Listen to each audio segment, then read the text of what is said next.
Au nom du Père, et du Fils, et du Saint-Esprit. Amen. Esprit de Dieu, souffle de vie. Esprit de Dieu, souffle de feu. Esprit de Dieu, consolateur, tu nous sanctifies. Évangile de Jésus-Christ selon saint Jean. Comme la Pâque juive était proche, Jésus monta à Jérusalem. Dans le temple, il trouva installés les marchands de bœufs, de brebis et de colombes et les changeurs.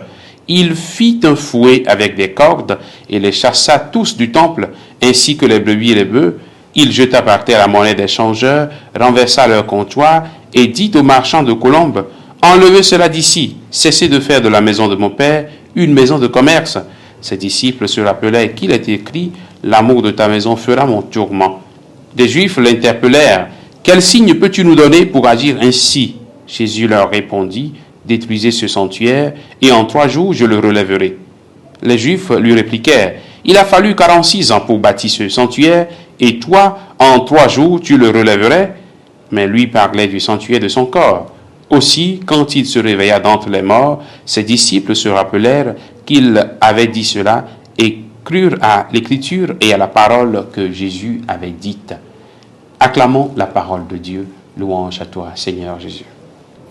Bien, chers frères et sœurs en Christ, nous sommes aujourd'hui le samedi 9 novembre et nous célébrons la dédicace de la basilique du Latran. C'est une fête dans toute l'Église catholique.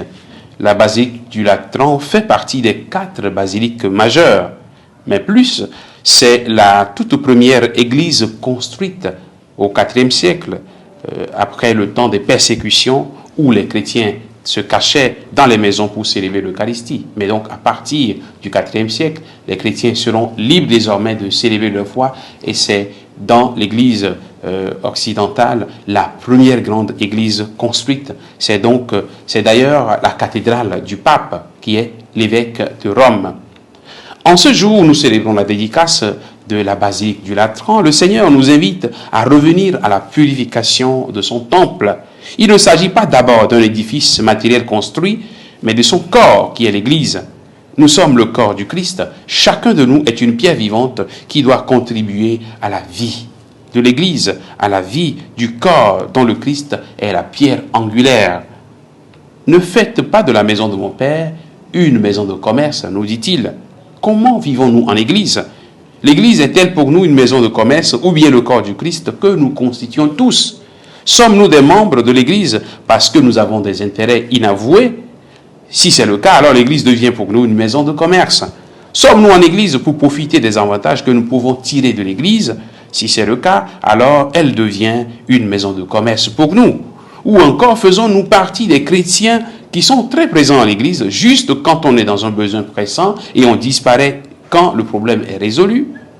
C'est à chacun de nous de construire l'Église en offrant notre corps, en offrant nos pensées, nos énergies, notre personne, notre argent, nos talents en sacrifice agréable à Dieu.